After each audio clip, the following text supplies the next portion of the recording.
Bonsoir, enfin rebonsoir, salam alaikum, sahaf torkom. Nous sommes avec Youssef Boussouma, historien et polémiste. Polémique historique. Polémiste historique. Sabrina Waz, reine du turban et militante, et ancienne gilet jaune, ex-gilet jaune. J'aime bien dire ça à chaque fois. Ouais, j'aime bien. Mais non, mais parce que... Là, tu vas me demander plus gilet jaune ou plus militante décoloniale? Alors, plus gilet jaune ou plus militante décoloniale? Plus décoloniale. D'accord. Mais avant, c'était pas forcément le cas, il y a 1 an, 2 ans. Ouais, c'est vrai. Il y a une évolution. Il y a une radicalisation. Ouais. En fait, c'est pas la même chose. Décolonial, c'est une identité politique. J'aime bien le début de cette émission. Voilà. Gilet jaune, c'est un mouvement. Nous sommes avec Yacine, activiste à temps plein. Qui s'active. Activiste à temps plein, parce que lui, il est partout, le frère. Enfin, faut peut-être pas le dire. On fait ce qu'on peut. En tout cas, voilà. Il donne de sa personne. Il donne de sa personne. Voilà, que ce soit pour déjà. Moi, c'est comme ça que je l'ai connu. Pour booster les ventes du magazine Nous. Achetez-nous. Bah, vas-y, fais la pub. C'est à toi de faire la promo. Vas-y. Achetez-nous, le magazine du QG décolonial. C'est le 3e numéro qui porte sur la question du fascisme. Fascisme ou révolution. Et sur la question plus générale des petits blancs. C'est le numéro le plus fourni qu'on ait jamais fait. Et le prix n'a pas changé. Voilà. On était à la manifestation, on va en parler ce samedi contre les idées d'extrême droite. Et il s'est très bien vendu. Je remercie à tous ceux que... On est à combien à peu près à combien de... Ouais, secret industriel. Ah d'accord, faut pas le dire. Dévoilé en bilan de fin. D'accord, ok. Ça marche bien, on peut le dire. En tout cas, cas, ça cartonne. Ouais. Ça cartonne. En tout cas, 100% de ceux que j'avais... 1 million. 100% de ceux que j'avais dans mon sac ont été vendus. Achetez-nous. Donc, bienvenue Yacine. Et donc, oui, bien sûr, vous achetez le magazine, vous faites des dons réguliers sur le Tipeee. Vous pouvez vous abonner à la chaîne Twitch et YouTube aussi. On peut s'abonner. Oui. Et donc, Youssef est resté et Yazid est également resté pour la partie 2. Et qu'est-ce que tu as pensé de cette partie 1, Yazid? C'était exceptionnel. Franchement, c'était sympa. On a appris des tas de trucs. Sylvain Sipel, invité exceptionnel, qui nous a parlé de sujets qu'on n'aborde pas souvent, le messianisme. Je pense que, notamment, ouais. Je pense qu'il n'y a pas beaucoup de médias qui en parlent, déjà médias mainstream et même médias, on va dire, indépendants. Donc là, vous avez, sauf Orient 21, non, mais là, c'est la version papier. Voilà. Donc non, très très bonne émission, on a appris plein de trucs. Youssef, ouais. Oui, parce que le messianisme, c'est pas uniquement du messianisme pour dire il y a du messianisme et point, comme si c'était une opinion.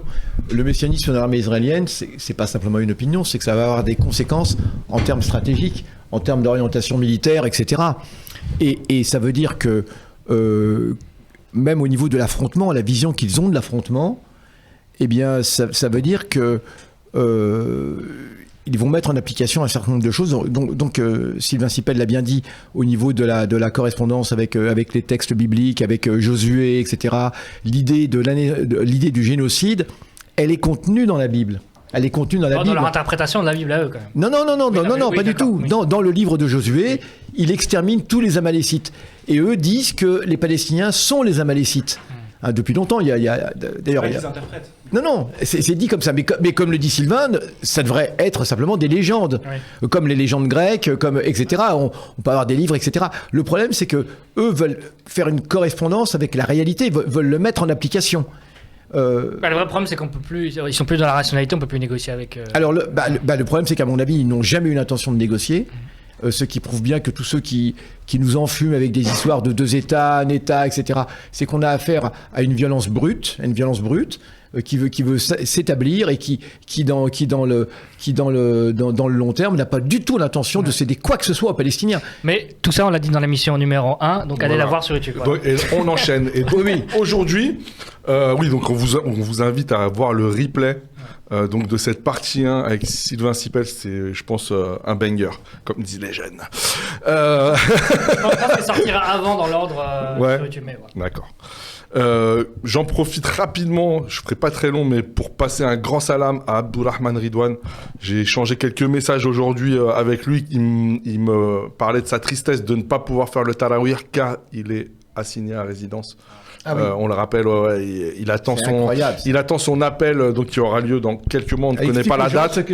C'est Abdourahman Ridwan qui a été condamné. Explique aussi ce qu'est le tarawih, parce que les gens. Alors le tarawih, c'est après le Ramadan. En fait, il y a des prières supplémentaires. Après le jeûne. Voilà, après la rupture du jeûne le soir, les musulmans on va dire les plus fervents, retournent à la mosquée pour faire des longues prières et réciter le Coran. Et du coup, ce sont des prières qui sont très, j'allais dire, qui ont beaucoup de valeur pour les croyants et les pratiquants. Et lui, il se trouve que il est pratiquant, quoi.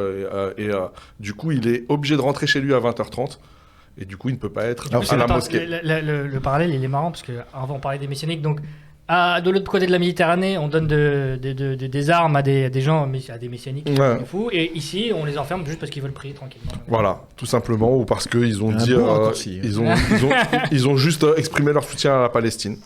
Donc voilà, un grand salam à on le salue vraiment, un grand salam du fond du cœur. C'est quelqu'un de très courageux qu'on aime beaucoup. Et du coup, ça m'amène à passer un autre salam à un imam, car Abdulrahman n'est pas imam, il est président de la mosquée de Pessac. C'est le titre de l'article. Voilà.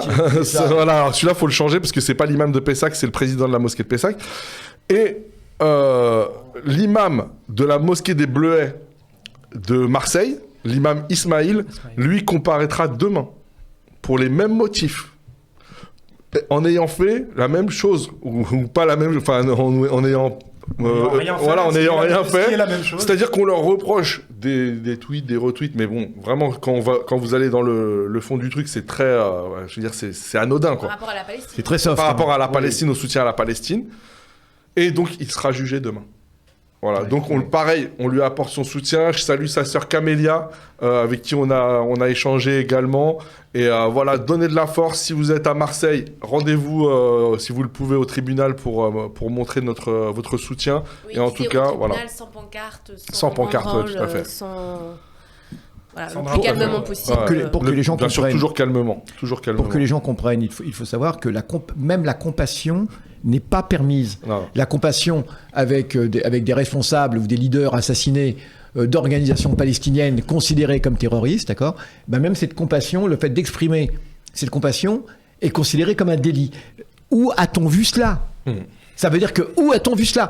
Mais c'est logique. On vit avec un régime politique pré-fasciste qui de toute façon soutient le génocide qui est en Palestine.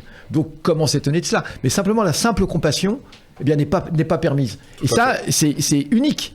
C'est unique. Même dans toutes les armées, il y a une guerre, on laisse les religieux au moins enterrés, etc. Là, c'est épouvantable. On n'a même pas le droit d'éprouver de la compassion. De recommander l'âme aux dieux des personnes. La pression, elle est permanente, elle est totale. C'est et incroyable. elle est impitoyable. Parce que ça peut aboutir, notamment, par exemple, pour Abdulrahman ou à d'autres personnes, à l'expulsion, alors que, voilà, clairement, ce sont des gens qui vivent en paix depuis des dizaines d'années. Côté, à longueur de plateau TV, on a des soutiens inconditionnels au génocide. Où on peut dire, comme le fils de Sarkozy, qu'ils crèvent tous. Enfin, on peut dire des dingueries incroyables sur les Palestiniens. Sur Twitter, les gens se réjouissent de la mort. Et encore temps d'éliminer, et puis de toute façon ils l'ont voulu, et puis de toute façon c'est bien fait. Ça je dirais que c'est Twitter, c'est Internet, mais même sur des plateaux de France.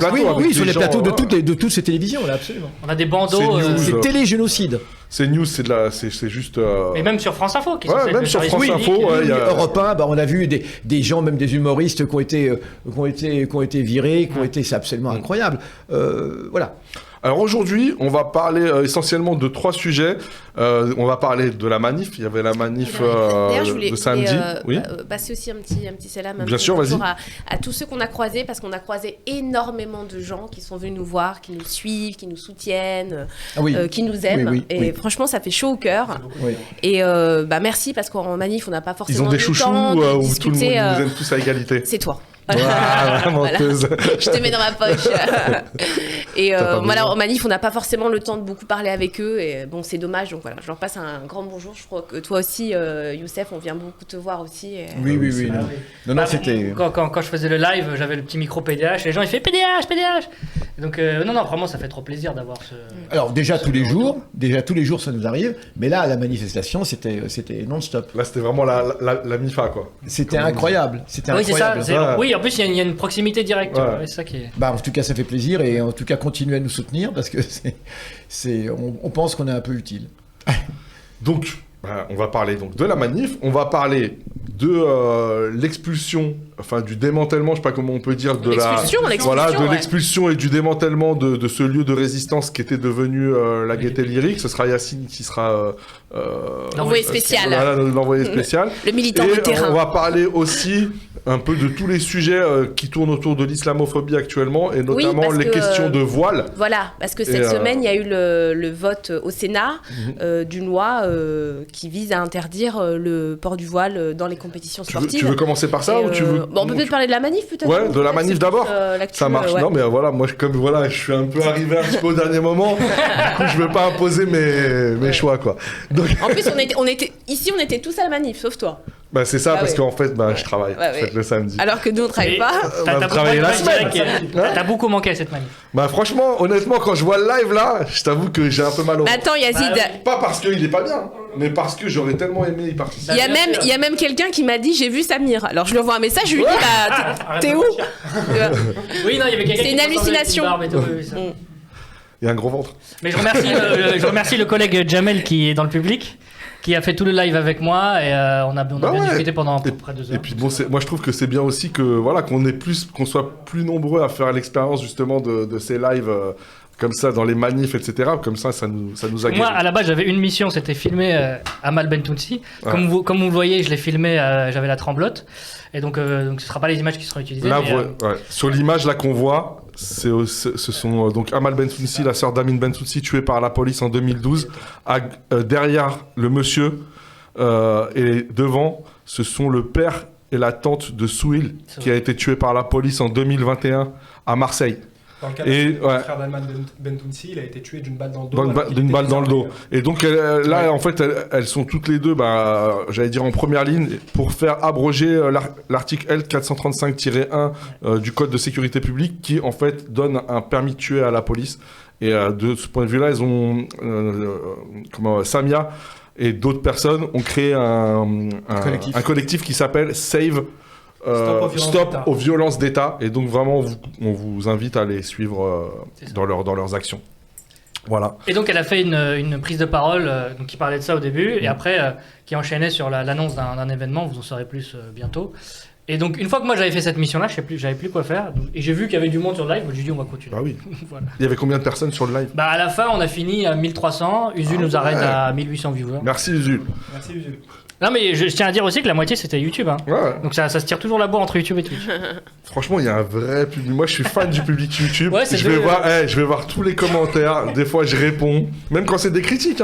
Quand ils disent vous avez pas laissé parler, par exemple, Asia la semaine dernière, je trouve que c'est un autre public. Tu vois, ils disent ce qu'ils pensent. Il faut un peu les bichonner, quoi. Mais on est le meilleur chat. Et donc, qu'est-ce que tu peux dire, Sabrina, sur cette manif de samedi? Ce qu'on peut dire, c'est que je sais qu'il y a beaucoup de gens qui m'ont demandé... Est-ce que c'est une victoire? Est-ce que c'est un échec? Parce qu'elle était attendue quand même, cette manifestation. Ça fait longtemps qu'elle avait été annoncée. Alors, ça n'a pas été le raz de marée, peut-être, qu'on aurait pu attendre en fonction de la situation, des enjeux antiracistes du moment. Mais il y a quand même eu, je crois, 200 villes qui se sont mobilisées, parce qu'il n'y a pas que Paris. 20 000 personnes à Paris, 90 000 dans toute la France. Voilà, mais je crois que quand tu accumules, ça fait plusieurs centaines de milliers de personnes, il me semble. Enfin, en tout cas, c'est les chiffres que j'ai vus. Donc c'est quand même pas mal, sachant qu'avant il y avait eu quand même toute une campagne de sabotage de ce truc-là, de calomnie aussi par rapport à l'affiche d'Hanouna, considérée comme antisémite, etc. Allez voir notre vidéo, bien Yacine. Qui s'appelle comment, la vidéo? Qui s'appelle Effigie d'Hanouna, être à la hauteur de l'histoire. Voilà, être à la hauteur de l'histoire. De la petite et de la grande histoire. Voilà, c'est ça. Donc je disais quoi? Je disais que oui, l'affiche Hanouna. Voilà, le même jour ou la veille, il y avait eu... L'édito du Monde pas la tribune du Monde? Non, enfin oui, mais il y avait eu aussi la condamnation de ce visuel qui a été condamné par la justice, mais pour atteinte au droit à l'image, sauf que vous avez vu aussi dans les médias, on n'entendait pas beaucoup ça. On entendait surtout qu'il y avait eu une condamnation. Ça leur permettait de remettre 10 balles dans le jukebox, de reparler. Il y a un flou, il y a une ambiguïté, on ne sait pas trop. Exactement. Ah oui, si la justice a quand même, c'est grave. Forcément, je l'ai condamné. Ça, c'est le genre de manifestations qui peuvent être très très populaires, qui peuvent attirer beaucoup de gens. Et de voir ces choses-là, ça peut aussi un petit peu refroidir, de se dire on va mettre les pieds, quoi. Parce qu'en fait, il y avait un lien qui avait été établi entre la manif et la France Insoumise, comme si c'était la manif de la France Insoumise. Voilà, alors que pas du tout. Hein. La France Insoumise, c'est le grand parti politique qui s'est allié aux différents collectifs, organisations politiques antiracistes qui ont lancé le truc, mais c'est pas, ça venait pas de là. Mais c'est vrai que tout a été fait, et même par le PS, même par ELV, pour essayer de cornériser la vie. Ça a l'air de moins bien les apprécier, les deux derniers. Là. Ouais. Quand j'entends Marine Tondelier, qui dit clairement hier à la télévision, je ne sais plus sur quelle chaîne, elle dit clairement que le truc d'Hanouna, c'est antisémite et qu'il faut le dire et le redire et le redire. On ne peut que la détester, cette femme.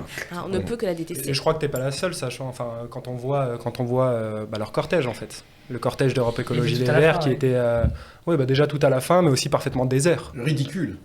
Désert, c'est-à-dire C'est-à-dire, il n'y avait personne, quoi. Ah ouais. Une centaine de personnes. Pourtant, il y avait du matériel, il y y avait un camion, il y avait des banderoles, etc. Mais personne dans le cortège. Au début, je croyais que tu avais dit parfaitement des aides.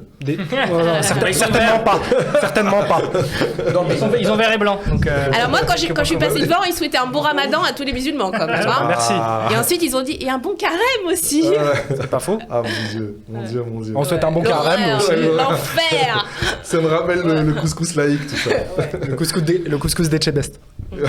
Et donc, qu'est-ce que vous pouvez dire d'autre, messieurs, justement sur cette manif, ce que vous avez pu voir? Moi, j'ai trouvé que c'était une réussite. J'ai discuté avec des membres de la France Insoumise qui m'ont dit qu'il y avait une manifestation au mot d'ordre similaire l'année passée qui avait réuni beaucoup moins de monde. Il me semble qu'il y avait un peu la même manifestation en décembre ou en octobre. Et nous, on y était allés, il n'y avait personne. C'était franchement désert. On avait tous les ans, à la même période, en fait, le 21 mars, c'est la journée internationale de lutte contre les discriminations raciales. Hein, c'est un truc de l'ONU, hein, c'est un truc tout à fait mainstream. Donc tous les ans, il y a une manifestation antiraciste. D'habitude, c'était surtout... il y avait nos camarades sans-papiers, etc. Mais malheureusement, pas assez de personnes en dehors d'eux, ou les militants qui étaient les plus impliqués, qui sont les plus impliqués. Il y avait quelques... Mais c'est vrai que là, alors, on peut se poser la question, pourquoi il y a eu beaucoup plus de monde cette année, d'une part? Alors pour moi, il y a l'actualité politique, déjà. On va parler ensuite de la gaieté lyrique, mais je pense que ce qui fait que le cortège des sans-papiers était aussi massif, c'était notamment cette actualité-là. Le cortège de la France Insoumise était absolument gigantesque aussi. Franchement, je pense que c'était le plus gros. C'était le plus gros. Et je pense que la campagne de dénigrement absolument a participé à ça d'une certaine manière, parce que les gens se rendent compte de la mauvaise foi, ils essayent d'entendre les arguments, les idées circulent et ça a des conséquences. Il y avait aussi un très très gros cortège d'Euro-Palestine et d'Urgence Palestine. C'est pas le même, hein. Là, on parle de deux cortèges distincts qui étaient aussi très très bien fournis et voilà. Et puis et donc l'actualité, la triste actualité en Palestine fait que les gens se sont mobilisés également. Et le SOS Racisme. Il y avait SOS Racisme. On peut en dire un mot sur SOS Racisme qui a tendance à distribuer, à distribuer des mains jaunes à plein de gens qui n'ont pas l'air au courant quand on en discute avec eux de qui sont SOS Racisme, etc., de quelles sont leurs idées, de quelle est leur histoire politique aussi et de la distinction entre l'antiracisme politique et moral. Mais finalement, nous, ça nous donne l'occasion d'évoquer ces sujets-là.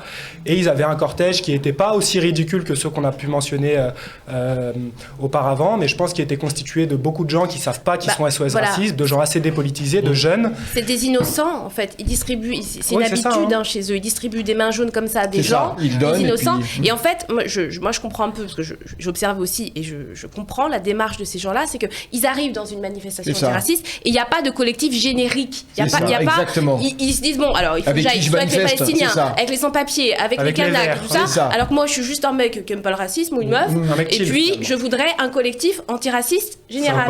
Généraliste. Il y a de la musique. Voilà. Sauf que ça n'existe pas. Ça n'existe pas. Il n'y a pas de collectif antiraciste en France, ce qui est assez parlant quand même, parce qu'on est des millions. Mais c'est les seuls qui soient identifiés. Par beaucoup de monde, par les gens non politisés. C'est la seule organisation nationale en fait que les gens identifient comme antiraciste. Encore aujourd'hui. Encore aujourd'hui. Et on note qu'il y avait la musique était bonne. Un jour on fera. Il y avait du bon son. Un jour on fera l'historique des SOS Racisme. C'est tout. Ouais. Un jour on sortira les dossiers des SOS Racisme. On pourrait faire une émission entière là-dessus. Tout à fait. Il faudrait. Tout à fait. Parce qu'il y a énormément de dossiers. En tout cas, lui, Dominique Sopo, on voit très bien pour qui il bosse parce qu'il s'est pas gêné. Il en a fait des caisses pour dézinguer la France Insoumise sur l'affiche. Bien sûr. Alors là, et si il s'est pas fait prier. Et si on précise, et si on signale que l'inventeur, le dossier, Youssef. Et si on précise que l'inventeur des SOS Racisme c'est Julien Drey. Voilà. Et aujourd'hui, Julien Drey va participer, enfin dans quelques jours, On va pas confondre avec Dr Dre. il va participer à un grand meeting.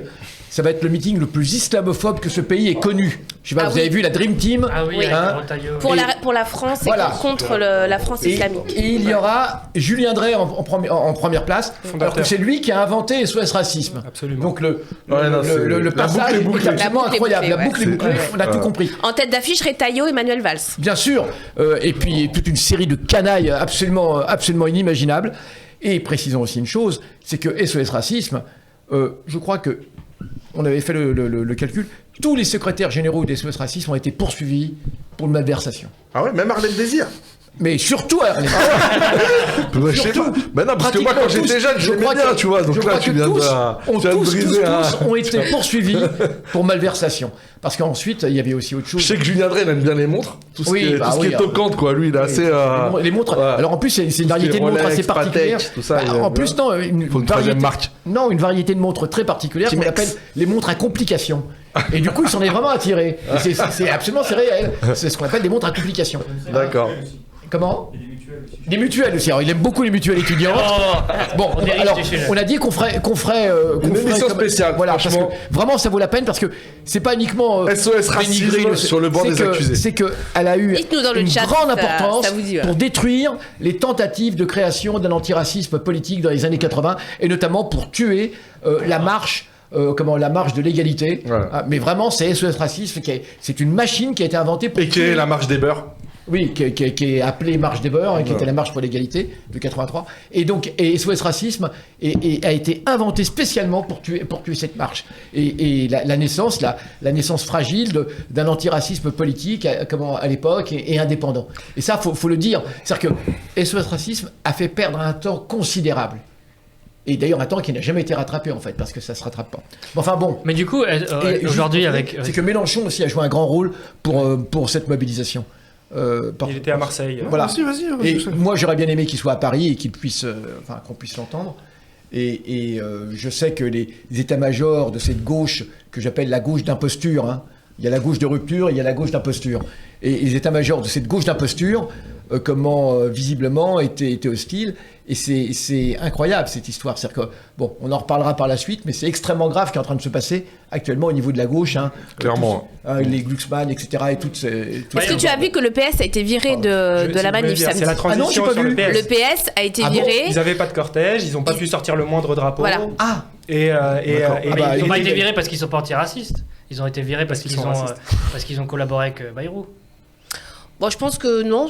Pour moi, ils ont été virés parce qu'ils sont Non, je pense que c'est une manif antiraciste et que les gens ont très bien vu le rôle. D'ailleurs, Hollande participera au meeting avec Retailleau, Manuel Valls. Le meeting de l'infamie, il faut l'appeler le meeting de l'infamie. C'est la semaine prochaine, on en reparlera, je pense. Oui, c'est vrai qu'en fait, vous avez raison. Je pense que les gens ont une certaine conscience que le PS n'a rien à faire dans une manif antiraciste. C'est incroyable.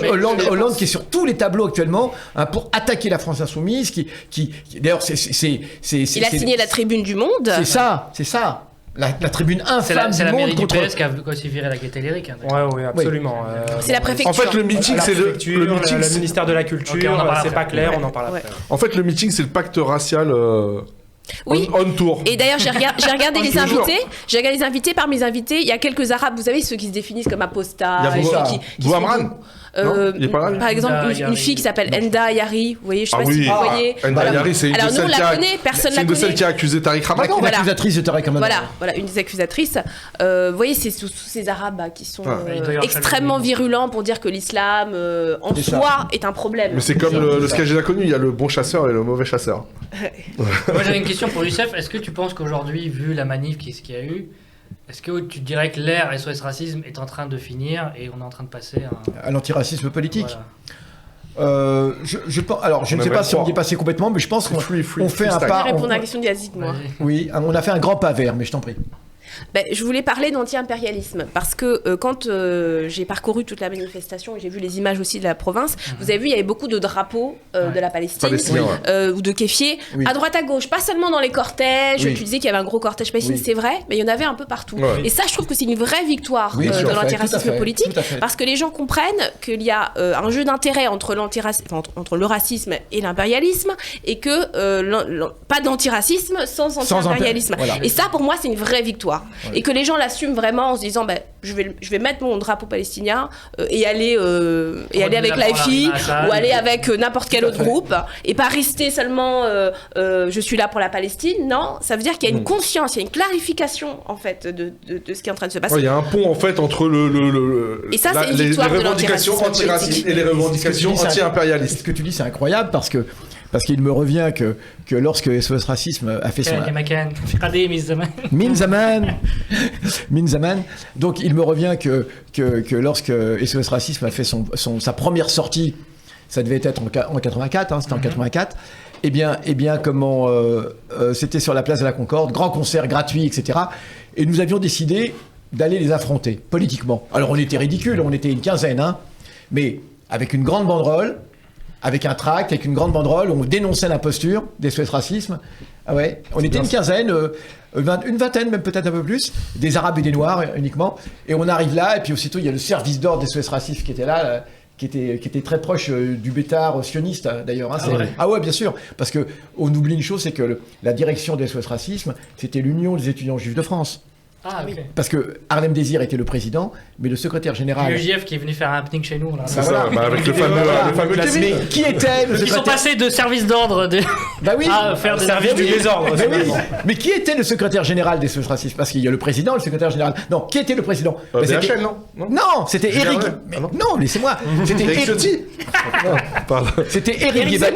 Écoutez-moi, parce que ça vaut le coup. Écoutez-moi, ça vaut le coup. Éric Judor. Pardon, j'arrête. C'était Éric Guébali qui était en même temps secrétaire général de l'UEJF. Donc vous voyez, c'était vraiment le jeu de passe. C'est UFD. C'était vraiment le jeu de passe entre les deux. Et donc, ils avaient recours à cette milice sioniste, d'accord, à l'époque, le bétard pour le service d'ordre. C'était absolument incroyable. Et ce qui est incroyable, donc on arrive, on déboule place de la Concorde avec notre grande... En mode commando suicide. Il y avait écrit quoi dessus? Commando suicide. Il y avait marqué une grande banderole, il y a marqué « Pas d'antiracisme sans antisionisme ». Sans antisionisme. Ah oui, sans antisionisme, je veux dire sans anti-impérialisme. C'était la question qui se posait. On était en pleine invasion du Liban, il y avait eu le massacre de Sabra et Shatila et tout. Oui, c'est vrai, et tous voulaient absolument complètement occulter, ils étaient clairement anti-palestiniens, et même mieux que ça, ils se sont rendus en Israël par la suite, 2 ans plus tard. Ça me rappelle un gouvernement, ça. Et comme il y avait déjà des affrontements, Éric Guébali, secrétaire général des SOS Racisme, déclare à la radio, à Call Israël, en français, ça nous avait été rapporté, il dit, en fait, les Palestiniens font semblant de tomber sous les balles israéliennes quand ils sont dans le champ, et quand ils sont hors champ, ils se relèvent. En fait, ils sont pas morts, quoi. Oui. Ils sont pas morts, c'est comédien. Et SOS Racisme dit cela. Et puis, c'était un voyage qui était organisé avec l'argent des SOS Racisme. Il dit ça 2 ans après Sabra et Shatila, quand même. Bien sûr, sans aucun problème. Et c'était constamment comme cela. Et ils étaient très proches de l'ambassade d'Israël, etc., etc. Donc, vous voyez, c'était, pour nous, lorsqu'on dénonçait SOS Racisme, c'était totalement dans la militance pro-palestinienne. C'était une imposture totale. Donc, et c'était uniquement des concerts gratuits, donc tout le monde venait. Voilà, ça c'est grave. Et on a tué l'idée d'antiracisme politique. C'était concret. Et le but, eh bien, c'était parce que quand la marche de 83 est arrivée à Paris, cette marche a suscité a eu un tel succès, c'est ce qu'on appelle la marche des beurs. Ce qui a inquiété terriblement le Parti socialiste, c'est que ces jeunes marcheurs étaient totalement indépendants, politiquement. Et qu'ils avaient réussi à entraîner derrière eux tous les syndicats, il y avait la CGT, etc. On était 100 000 lorsque la marche est arrivée à Montparnasse. On était 100 000, au moins 100 000. C'était énorme. Hein.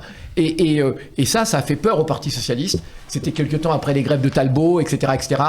Il y avait toute une agitation et le PS craignait que cela soit l'amorce d'un mouvement de contestation aussi du gouvernement. Hein. Derrière, c'était symbolique, c'était énorme, derrière ces jeunes marcheurs.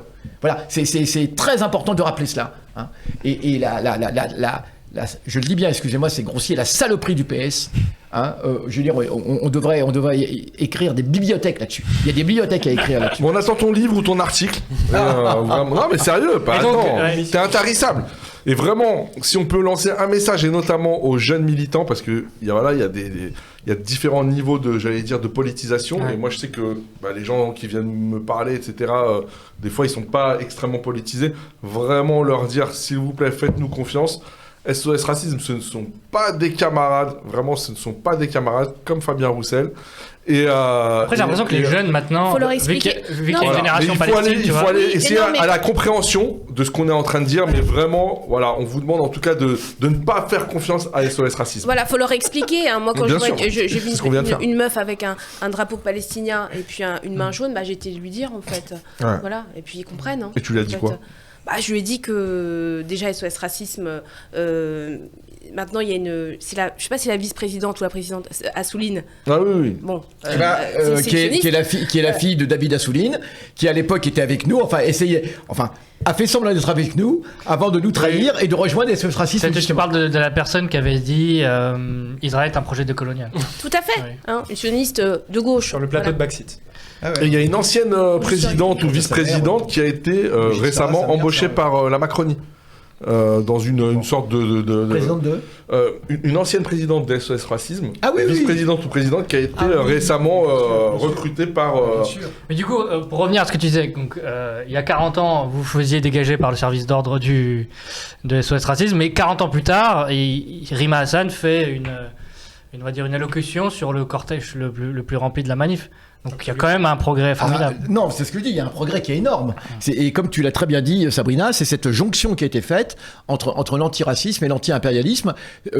En fait, c'est une sorte de triomphe de l'antiracisme politique. Parce que c'était surtout ce qu'il voulait éviter à l'époque. L'antiracisme, c'est uniquement moral, il y a des gens méchants, il y a des gens racistes comme ça. Voilà. Alors, je sais qu'à l'époque, ça a eu une petite importance malgré tout pour des enfants qui pouvaient exprimer dans la cour de récréation, etc. Il y avait des faits divers, c'est vrai. Comme le train... représentativité, oui. Le 20 000. Voilà, le train 20 000. Bah oui. Un peu les ratonnades, etc. Donc bien sûr. En fait, on reliait ça à des événements inter-individuels, en fait. Oui. Il n'y avait pas cette dimension structurelle, cette dimension de système. Oui, tout à fait. Ouais. Et je voulais aborder un petit sujet par rapport à la manif, c'est la réaction du gouvernement. Ouais. Je pense que quand même, peut-être, ils ne s'attendaient pas s'il y a quand même autant de monde, ou alors qu'il y a quand même autant de monde. Et je ne sais pas si vous avez vu, mais il y a une vidéo qui avait circulé. Alors, je ne sais pas si je peux le dire sur Twitch, le slogan. Parce qu'en fait, c'est une manif, je crois, à Angoulême ou à Nice, c'est dans le sud. Et donc, les gens disent... Traditionnellement, ils disent l'État, les flics et les fachos. Voilà. Sauf que, mais c'est même pas un montage. C'est l'IA, je pense. Non, c'est même pas l'IA. C'est pas l'IA. Il y a des gens qui ont fait comme si ils entendaient autre chose et leur mauvaise foi a fait le reste. Ils ont diffusé en disant je peux pas le dire. Il a dit je pense pas. Abat l'État. En tout cas, ils ont monté une calomnie. Les J et les fachos. Ils ont fait passer ce slogan pour extrêmement grave. Une insulte. Il y a des gens, il y a même une personne, Laurence Rossignol. Donc Laurence Rossignol, c'est une ex-ministre. C'est une sénatrice qui a carrément fait des déclarations en disant. Si, elle était PS. Mais très islamophobe. Donc, on parle pas d'une petite tweetos comme ça. On parle de quand même quelqu'un. Très islamophobe, c'est déjà qui doit faire attention quand même à ce qu'il dit.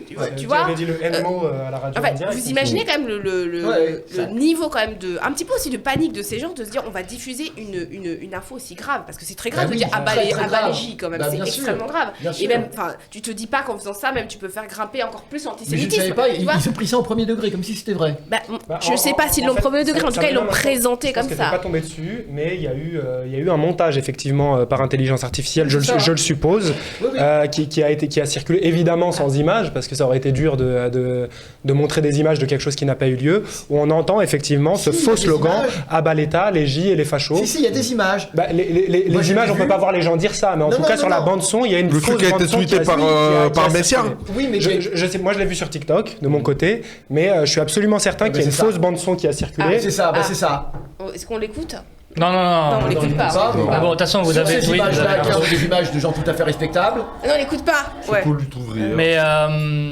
Mais en tout cas, globalement, ça rentre dans le... Bon, après, il y a eu un démenti de France 3, etc. Il y a des journalistes quand même qui ont fait le travail de démenti pour dire que non. À haut niveau parce que ça a été passé. Non, mais je veux dire, c'est quand même dans le cadre de toute cette campagne de corbinisation de la gauche en général, mais surtout de l'AFI. C'est le bon sujet là. Et donc la corbinisation, c'est quoi ? Tu veux nous expliquer ? Ok, très bien. La corbinisation, c'est quoi ? En fait, c'est faire le coup qu'ils ont fait à Corbyn. Donc Corbyn, c'était un membre du Parti travailliste anglais. Un dirigeant du Parti travailliste. C'était le dirigeant. Voilà, donc il allait avoir une très grande importance et surtout, il était anti-impérialiste. Enfin, il avait une... C'est quoi le prénom de Corbyn déjà? Jérémy Corbyn. Autant pour moi. Et donc, j'étais en train de chercher, tu vois, je voulais lancer un faux prénom, mais je me suis dit, comme c'est un sujet sérieux. Et donc, ce qui s'est passé, c'est que les médias, les autres partis, et même à l'intérieur de son propre parti, il y a eu toute une campagne de ce qui est en train d'arriver à Mélenchon, de procès en antisémitisme. Pas dans son parti, Mélenchon. Hein? Pas dans son parti. Oui, pas dans son parti. En tout cas, même au sein du parti travailliste, il y avait des forces... Labour, comme on dit. Le Labour Party, c'est ça, qui disaient que, en fait, Corbyn était antisémite parce qu'il soutenait la Palestine, etc., etc. Ils sont allés rechercher des vieux messages dans des groupes Facebook obscurs, etc., etc. Et donc, en fait, ça a fini, quelques années plus tard, à son éviction du parti travailliste. Et du coup, il n'a plus pu avoir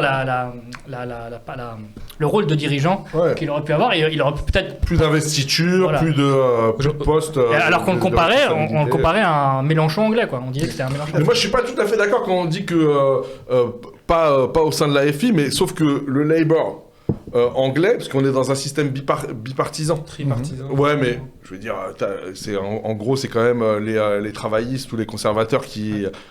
Bah, il y a eu quelqu'un d'autre qui a gouverné. Je suis pas. Moi, je te dis, il y a pas. Non, mais c'est bipartisan. Comment? Bah, c'est-à-dire que ce sont des coalitions, donc avec j'allais dire une assiette beaucoup plus large. C'est-à-dire qu'au sein du parti travailliste, forcément, il y a une gauche beaucoup moins radicale que l'AFI, tu vois. Donc c'est cette partie sociodémocrate qui a cornérisé Corbyn. C'est ce que je voulais dire. Et qui aujourd'hui est au pouvoir parce que social-démocrate par rapport à Gaza, ce qui se passe, le parti travailliste. Voilà, donc social-démocrate, sioniste aussi. Donc, bien sûr. Donc c'est eux qui sont au pouvoir maintenant.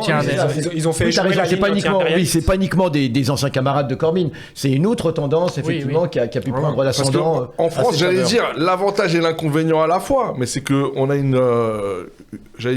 un échiquier politique qui fait qu'on a plusieurs forces qui essayent de trouver un accord, mais qui peuvent trahir. On le voit régulièrement avec le PS. Du coup, on a une vision... Pléonasme. Voilà, on a une vision un peu différente. C'est-à-dire que d'un côté, on a des gros partis, mais où on connaît pas forcément les dynamiques internes. Ouais. Là, on a des forces distinctes. Et du coup, eux, dès qu'ils ont vu que... moi, c'est ce que je constate. Dès qu'ils ont vu que ça commençait à trop chauffer pour Mélenchon et l'AFI, en tout cas de leur point de vue, on voit qu'il y en a beaucoup qui tournent les talons. Quoi. Et puis même avant, c'est-à-dire qu'ils rêvent simplement d'éliminer comme l'AFI. Mais surtout, c'est d'une stupidité totale. Parce qu'ils ne pourraient rien sans l'AFI en plus. Oui. Ce qui a fait qu'ils existent, c'est l'AFI. Parce que sinon, ce front n'existerait pas du tout. Donc c'est d'une stupidité totale. Ils scient la branche sur laquelle ils sont assis, comme on dit. Et surtout, ils font le lit du fascisme. Parce qu'ils ne se rendent pas compte que chaque parole qui est lancée contre Mélenchon, contre l'AFI, c'est un pavé de plus sur la voie qui mène les fachos au pouvoir. Mais il faut être d'une crétinerie totale. Hein. Mais je crois que c'est cette espèce d'hubris, comme ça, la volonté de briller, du pouvoir, etc., de se dire qu'on va réussir à prendre la place. Je ne vais pas citer de nom, mais il y a toutes ces jeunes figures montantes, là, de certains maires de certaines villes de banlieue nord, là, etc. Moi, je peux citer un nom. Bouamran.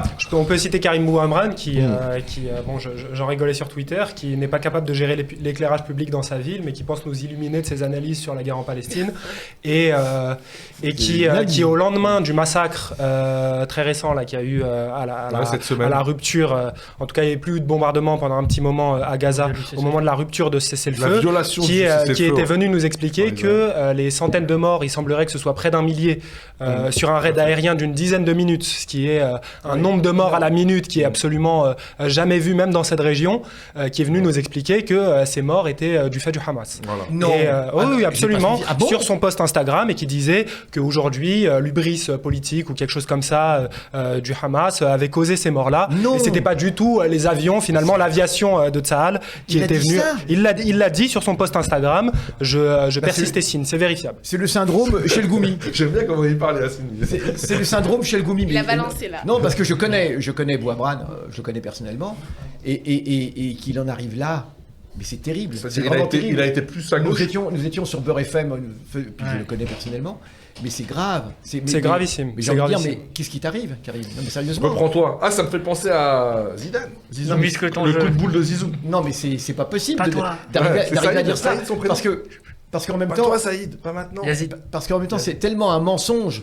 Tout le monde sait très bien que c'est l'aviation israélienne qui a repris par traîtrise la nuit. Et d'ailleurs, ils ont réussi à tuer comme ça 6 dirigeants de Hamas de Gaza. Et c'était des dirigeants qui s'occupaient des affaires civiles. Hein. C'était pas des combattants. Notamment des responsables de la police, parce qu'il faut toujours une police qui gère la distribution des vivres, etc. Ils ont tué 6 dirigeants comme ça, par surprise. Hein. Et ils ont tué en une nuit 500 personnes. Et en 3 jours, c'était 700 personnes. Et là, en quelques jours, c'est 1 millier de personnes. Dont une grande partie d'enfants et de femmes. Mais bien évidemment, 70%. Les 2 tiers sont des femmes et des enfants. Sont des enfants et des femmes, etc. Et donc pendant qu'il se passe tout ça, la France est en train de savoir si l'affiche était antisémite ou pas. Et donc on revient à cette campagne regardez la vidéo de Sabrina. Voilà. Mais regardez la vidéo parce qu'on explique bien aussi la organisation et tout ça. Et aussi, Retailleau a dénoncé j'y pensais tout à l'heure, les slogans anti-flics qui sont là dans certains Alors, je sais pas si vous avez vu. Je sais pas si vous avez vu, mais hier à Saint-Denis, une ville de Noirs et d'Arabes quand même, il y a eu des Croates. T'as vu les images? Mets les images. Salut nazi avant le match France-Croatie. Alors il y a eu des interpellations. Alors, certes, on voit les images, donc tu vas les mettre. Là, on des centaines de Croates qui font des saluts nazis en plein Saint-Denis. Voilà, au calme. Voilà. Et on les laisse marcher tranquillement. Salut nazis en plein Saint-Denis. Et alors, ils sont escortés dans le plus grand des camps. Escortés la police comme s'ils manifestaient simplement supporters croates, un petit truc sympathique, tu vois. Parce qu'il y avait le match France-Croatie. D'accord, ok. Alors, voilà, donc aucune réaction du gouvernement, de Retailleau, de rien du tout. Alors, on les voit pas, je sais pas s'ils ont mis les images. Moi j'ai vu les images des saluts nazis, peut-être qu'ils ne les passent pas, je sais pas. Je les ai vus aussi, sans l'ombre d'un doute. C'est clair, et c'est net. Voilà. Il y a pas tous, mais il y en a. Ils font le salut nazi, j'ai pas compris, contre qui ou... Non, mais comme ça, c'est un signe de ralliement. Alors, ils sont dans la tradition des Oustachis, vous savez qui étaient les Oustachis. Les Oustachis, c'était les fascistes croates pendant la Seconde Guerre mondiale, ceux qui effectivement persécutaient les musulmans de Yougoslavie et de Croatie aussi, oui, parce que c'est et du coup, c'est incroyable. Il y a un renouveau de l'oustachisme. Ils sont dans cette tradition. Les Oustachis qui ont été sévèrement combattus par Tito. Et voilà. C'était un des tweets de Jonathan Ruff qui disait Tito revient, t'as pas fini le boulot. Mais oui, mais et eux qui étaient ouvertement nazis. Et voilà. Mais c'est quelque chose qui pullule, moi j'ai l'impression en ce moment, les saluts nazis depuis notamment que Elon Musk a fait le sien. On avait fait une vidéo sur la trajectoire d'Elon Musk de colon à nazi que vous pouvez aller voir également, qui a fait beaucoup de vues, je vous remercie. Et les commentaires étaient super. Il y a plein de gens qui ont rejoint PDH à ce moment-là, qui ont découvert. C'était une super... Non mais en plus là c'était moi, donc je fais mais là c'est un flex. Mais depuis, moi en tout cas c'est une impression personnelle, depuis qu'Elon Musk a fait ce salut nazi, il y a beaucoup de gens qui se sentent un petit peu trop à l'aise avec ce geste-là, et il est bon de leur rappeler que c'est pas quelque chose qu'on peut accepter dans un pays qui par ailleurs a été envahi par les nazis. Bien sûr, mais de toute façon, je veux dire, ça fait partie de la stratégie. C'est-à-dire que à chaque fois, ils poussent plus loin dans l'outrance. Parce que c'est ce qui fait que le degré d'acceptation des peuples, des foules, augmente à chaque fois. Les Oustachis qui ont massacré énormément de Bosniaques, parce que c'était ça leur cible principale. Et d'ailleurs, ça c'est tout à fait by the way, mais pour ceux qui sont intéressés, il y a un excellent livre qui parle de cela, c'est les musulmans et la machine de guerre nazie. Non, je le dis parce que c'est très intéressant, parce que c'est à cause de cela que des musulmans vont s'engager dans la Wehrmacht. Ça parle de l'histoire du Moufti de Jérusalem. Exactement. Parce qu'en fait, c'était en réaction aux Croates, et ils se sont engagés dans la Wehrmacht, non pas par idéologie, dans l'armée allemande, mais pour avoir des armes, pour défendre leur village, pour survivre, contre les... On le dit jamais, donc à chaque fois on montre les photos, etc. Non mais c'est intéressant si donc, les gens on conclut sur la manif. Allez. Est-ce que c'était une victoire? Est-ce que c'était une victoire la manif? Oui, Pour non. moi, c'est oui, Oui. surtout quand on la compare aux manifs de l'année passée, etc. Moi, j'ai vu des cortèges impressionnants, j'ai vu beaucoup de gens qui n'avaient pas l'habitude de se mobiliser, qui sont venus sur place, et puis c'était un grand moment de manifestation. Donc on pour moi, donne une les grande- encouragements du conseil de classe. Encouragement, Absolument. poursuivez au 3e trimestre. Poursuivons efforts, les ouais. efforts et Voilà, donc jusqu'au bout. on va dire qu'on valorise les efforts plutôt que de stigmatiser Après, on aurait aimé les que ce soit une manif problématiques, plus les massive. petits. Hein. C'est comme ça qu'on fait dans les Ouais. conseils d'école, Bah, tout ça. ouais, Voilà, on valorise les indicateurs, efforts. ouais, c'est comme ça, ouais. Et du coup, on espère que les prochaines manifs avec ces mots d'ordre-là, elles verront encore plus de gens déferler dans les rues. Mais en tout cas, pour moi, ça reste un grand succès, cette Ils n'ont pas pu manifestation. dire qu'il y avait des désordres. Bah, c'est ça, c'est-à-dire qu'en fait, Ça, c'est bien aussi. les manifs antiracistes, il y a du monde quand il se passe Moi, un j'ai vu truc. 2 poubelles brûlées. Quand il y a un meurtre, Ouais. quand il y a quelque Ouais. chose en Les gens Palestine. revenir, Et en fait, Comme avec c'est George ça, Floyd, par tu dis une exemple. victoire, bon d'accord, victoire. En fait, ce qu'il faudrait, c'est qu'on développe une conscience qui fait qu'on n'a pas besoin qu'il se passe quelque chose de Mais grave pour sortir. Mais il y avait Voilà. Medine quand même. Ouais. Pouf Médine. Voilà. Très bonne conclusion. Très bonne conclusion.